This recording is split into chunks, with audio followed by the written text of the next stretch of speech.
انما وليكم الله ورسوله والذين امنوا الذين يقيمون الصلاه ويؤتون الزكاه وهم راكعون. بسم الله الرحمن الرحیم. در درس سوم هستیم در کتاب الدلائل فی حکم موالات اهل الاشراک و ما و شما در دلیل هفتم رسیده بودیم. بسم الله والحمد لله والصلاة والسلام علی رسول الله صلی الله علیه وسلم و علی آله و صحبه اجمعین. اما بعد، در الدلیل السابع قوله تعالی، یعلم دلیل هفتم ذکر میکنه که کسایی که موالات اهل شرک میکنن چی دلایل هست که اینا از دایره ایمان خارج میشه و ایمانشان مشکنه. یعلم میگه که قوله تعالی وقد نزل علیکم فی الكتاب أن إذا سمعتم آيات الله يكفر بها ويستهزأ بها فلا تقعدوا معهم حتى يخوضوا في حديث غيره إنكم إذا مثلهم. سوره نساء آیت 104 است. میگه که یقینا که نازل شده بالای شما در کتاب، اذا سمعتم، وقتی که شما بشنوین که آیات الله یکفر بها، به آیات الله، به شعائر الله، به دین الله، به کتاب الله، به حکم الله مردم کافر میشن، یکفر بها، کفر صورت میگیره با او و یا استهزاء صورت میگیره با او، فلا تقعدوا، پس شما نشین معهم همراهشان تا زمانی که اینا در سخنهای دیگه داخل شوند، در صورتی که شما بنشینین شما هم مثل از نامی باشین. فذكر تعالى انه نزل على المؤمنين في الكتاب. عالم میگه که الله سبحانه و تعالی ذکر کرده که بالای مؤمنان در کتاب نازل شده که وقتی اونا آیات الله را بشنون که به آیات الله کفر صورت میگیره و استهزاء صورت میگیره، پس نهی شده که از امرای سنا باید مجالست نشه، امرای سنا نشینین تا زمانی که اینا در سخنهای دیگی داخل شون.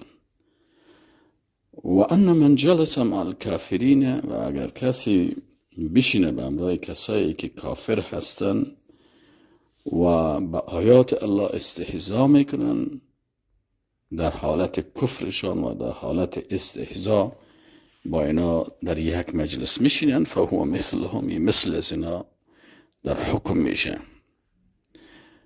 و لم يفرق بین الخائف و غیره الا المکره. و یعلم میگه که در اینجا فرق نکرد بین کسی که این نشسته به خاطر ترس میکنه یا به غیر از او، تنها مکره کسی که در حالت اکراه قرار داشته باشه. و هذا و هم فی بلد واحد فی اول الاسلام. این میگه ببینین یه حکم بالای از اینا در وقت شد که اونا در یک کشور زندگی میکردن در آغاز اسلام. در آغاز اسلام که اینا در یک کشور زندگی میکردن، این حکم بالایشان نازل شد. فکیف بمن کان فی سعت الاسلام و عزه و بلاده. باز این حالت از اون مردم چی قسم خواهد بود که اونا در وسط اسلام هستند، در عزت اسلام و جهان اسلام که جای زیاد است و اماکن زیاد است.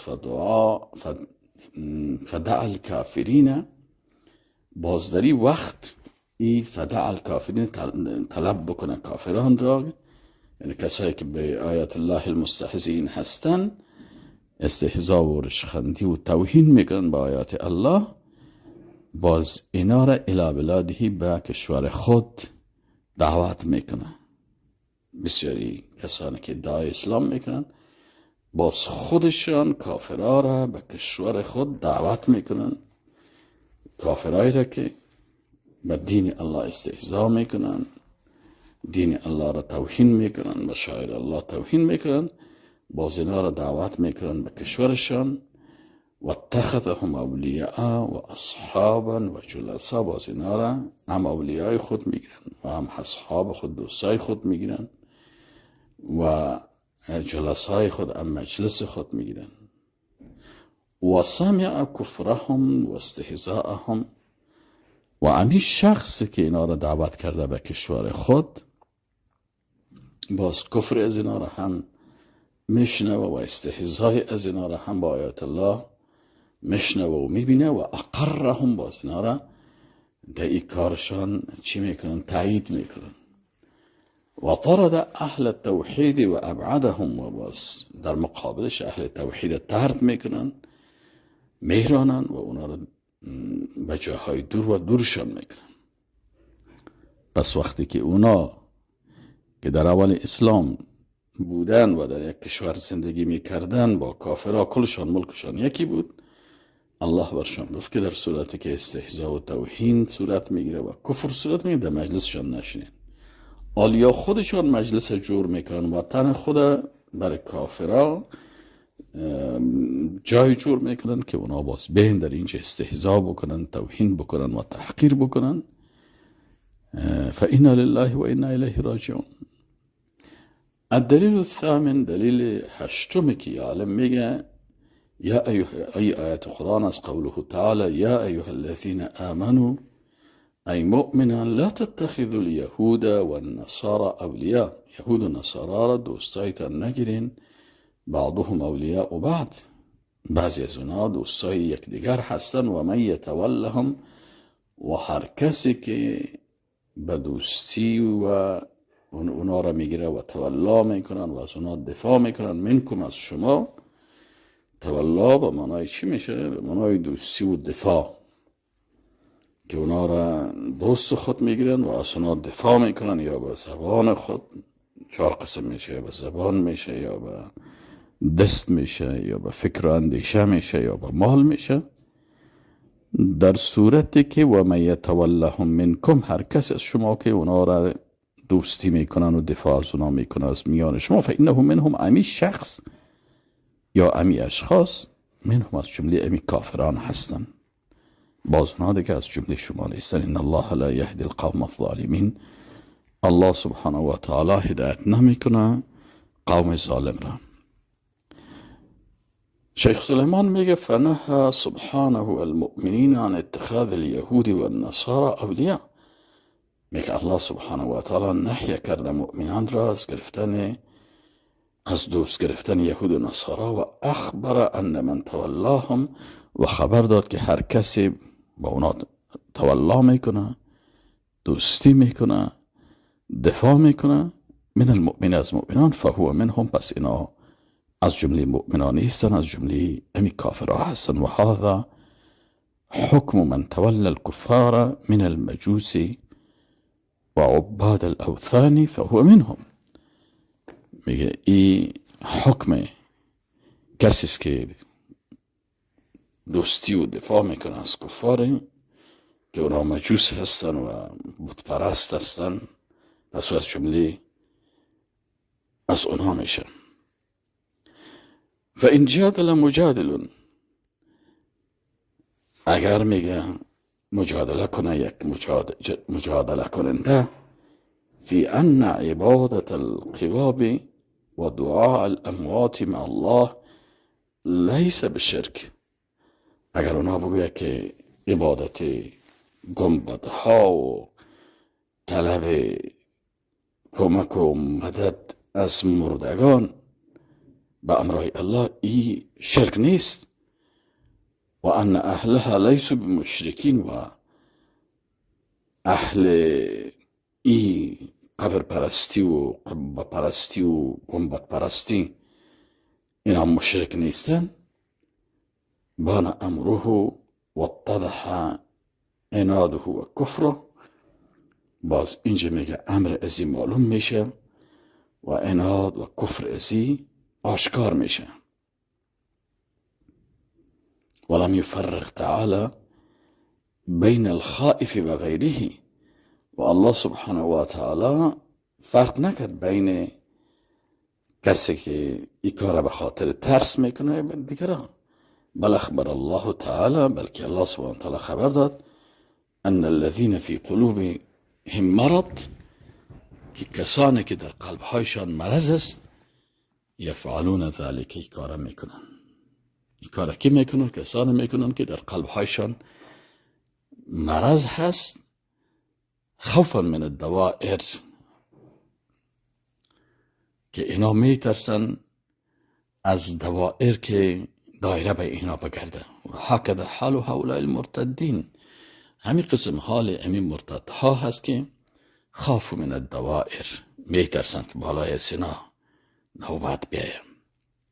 فزال ما فی قلوبهم من الایمان، پس از قلبهایشان ایمانی که به وعد الله الصادق بالنصر لأهل توحید، یعنی زال از بین رفت از قلبهایشان ایمانی که الله وعده کرده صادقانه به نصرت اهل توحید.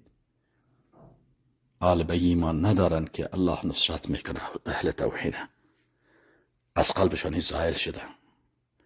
فبادروا و ساروا الى الشرک، حال مبادرت میکنن، پیش دستی میکنن و سرعت میگیرن برفتن به پیش اهل شرک. خوفا ان تصیبهم دائره، به ای خوف که برشان همین نوبت از اینا هم برسه. قال الله تعالی فترى الذين في قلوبهم مرض، الله متعال میگه فترى الذين، پس میبینی کسانی را که در قلبهایشان مرض است، یسارعون فیهم، به سرعت در میانشان سرعت میره، به سرعت حرکت میکنن در میانشان و میرن به طرف این کافرها. یقولون نخشى ان تصیبنا دائره، میگن که ما میترسیم از که این دوران بالای ما بیه. فعسى الله ان یأتی بالفتح، نزدیک است که الله سبحانه و تعالی فتوحات بیاره، او امر من عنده، یا امر از جانبش، فیصبحوا على ما اصروا في انفسهم نادمین، بس اینا باز بخاطر آنچه که در نفسهای خود اصرار کردن و مخفی نگه داشتن، نادمین، باز پشیمان شوند. الدلیل التاسع، دلیل نهم که عالم ذکر میکنه، میگه این آیات قرآن است که ترى كثيرا منهم، میبینی بسیاری از اینا را یتولون الذین کفروا، که اینا دوستی و دفاع میکنن از کافرها. لبئس ما قدمت لهم انفسهم، بسیار ارزش است آنچه که نفسهایشان برشان ایره تقدیم کرده. ان سخط الله علیهم، این که الله بر آنها غضبناک شده، و فی العذاب هم خالدون، و اینها در عذاب الله بر همیشه می باشه. فذكر تعالى أن موالاة الكفار موجبة لسخط الله والخلود في النار. اینجا ذکر کرد که دوستی کافران سبب غضب الله و بر همیشه باقی ماندن در آتش دوزخ است. به مجردی که این دوستی میکنه. و این کان انسان خائفا، اگرچه انسان ترس داشته باشه، الا المکره بشرطه، مگر کسی که در کراهیت و مجبوریت بود با شرایطش.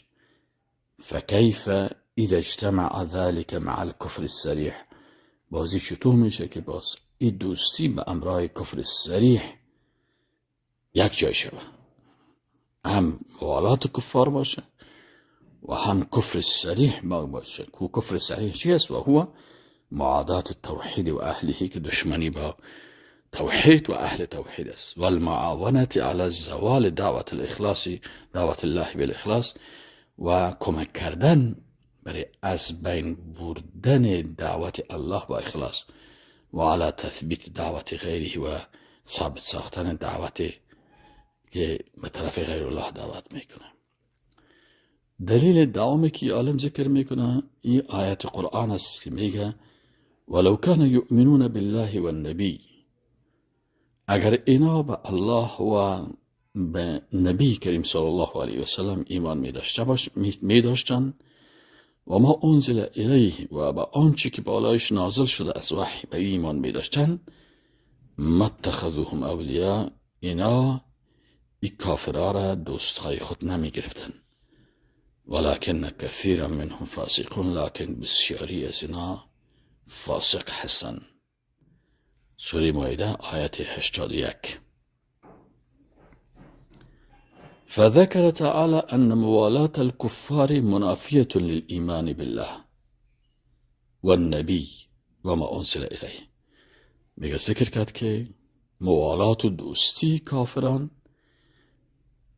در تضاد هست، منافی ایمان با الله و نبی و آنچه که بر او نازل شده قرآن است. یعنی کسی که دوستی با کفار میکنه ای در تقابل است با ایمان به الله و ایمان به رسولش و ایمان به کتابش. ثم اخبر ان سبب ذلك كون كثير منهم فاسقين. سبب از چی هست؟ چرا موالات میکنن؟ به خاطر که اکثرتی از اونا فاسقین هست. ولم يفرق بین من خاف الدائره و من لم يخف. و فرق نکرد بین کسی که از برگشت امی مصیبت بالای اسی بترسه یا نترسه. و هذا حال كثير من هؤلاء المرتدين قبل ردتهم. میگه ای و هكذا و همی قسم حال بسیاری ازی مرتدین هست قبل از ارتدادشان. كثير منهم فاسقون، بسیاری از اینا فاسق هستن. فجر ذلك الى موالات الكفار والردة عن الاسلام.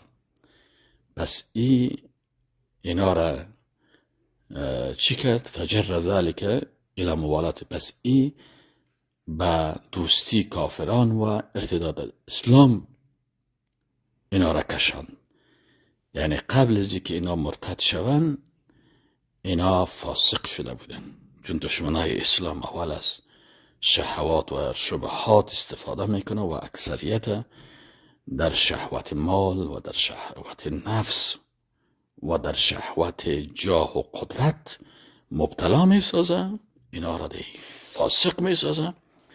بالاخره فسق از اینا سبب ازی میشه که وقتی فاسق و فاجر شدن اینا با کافران دوستی را شروع میکنن و این سبب چیشان میشه؟ این موالات سبب ارتدادی از اینا از اسلام میشه. نعوذ بالله من ذلک. دلیل 11 الدلیل الحادی عشر قوله تعالی. ای آیت قرآن ذکر میکنه یا عالم که و این الشیاطین لیوحون الی اولیائهم. یقینا که شیطان ها پیام میتن برای دوستایشان وسوسه میکنن. لیجادلوکم، تا که اینا با این وساوس شیطانی با امرای شما مجادله بکنن. و این اطعتموهم، و اگر شما ای مسلمان ها ای مؤمنین از اینا اطاعت کردین، انکم لمشرکون، یقینا که شما هم مشرکان هستین. و هذه الآیه نزلت لما قال المشركون. این آیت وقت نازل شد وقتی که مشرکین گفتن تأکلون ما قتلتم ولا تأکلون ما قتل الله. برای مسلمان ها گفتن که وقتی شما یک حیوانی را ذبح میکنین باز نمیخورین و حیوانی که او را الله کشته شما او را نمیخورین. یعنی حیوان مردار میگفتن این مردار خود الله کشته مردارش کرده دیگه. شما خودتان وقتی که بکشین ذبح کنین و میخورین و او را که مردار هست الله او را کشته او را نمیخورین. فانزل الله هذه الآیه. الله متعال آیت نازل کرد که و این الشیاطین لیوحون الی اولیائهم. این وسوسه های شیطان است که برای دوستای خود این قسم وسوسه میدن. ما که ذبیحه مسلمان میخوریم به خاطر که حکم الله هست و او که ذبح نشده مردار شده او را که نمیخوریم به امر الله هست. پس الله متعال ای آیت قرآن نازل کرد. یا عالم میگه فاذا كان من اطاع المشرکین فی تحلیل المیتة مشرکا، در صورتی که یک کسی از مشرکین در حلال ساختن یک حیوان مردار اطاعت بکنه، این مشرک میشه. من غیر فرق بین الخائف و غیره الا المکره، بدون فرق بین کسی که میترسه یا نمیترسه بغیر از کسی که در حالت اکراه است. فکیف بمن اطاعهم فی تحلیل موالاتهم، پس چگونه از حکم کسی که از کافرها اطاعت میکنن در حلال ساختن دوستیشان و الکون معهم و بودن به امرایشان و نصرهم و نصرتشان، کمک کردن با ایشان و شهادتی انهم علی حق و به این شهادت دادن به که آنها به حق هستند و استحلال دماء المسلمین و اموالهم و حلال دانستن خون مسلمان ها و اموالشان و الخروج عن جماعت المسلمین الى جماعت المشرکین و جواز خارج شدن از جماعت مسلمان ها و ملحق شدن با جماعت مشرکین. فهؤلاء، پس اینها اولا بالکفر و شرک، اینها در اولویت قرار دارن که اینها کافر شون و مشرک شون. ممن وافقهم على ان المیتة حلال، نسبت به کسی که بگویه که حیوان خود مرده حلال هست، وقتی که او با او یک شبهی که کافرها پرته که حیوانی که مردار شده بود خود الله کشته، پس ای قبول بکنه و بگه که حلال است و بخوره، ای کافر میشه. پس ای کسایی که با امرای کافرها در تمامی شبهاتشان و اعتقاداتشان کلش قبول میکنه، پس ای در اولویت قرار داده که کافر شوند. والسلام علیکم و رحمت الله و برکاته.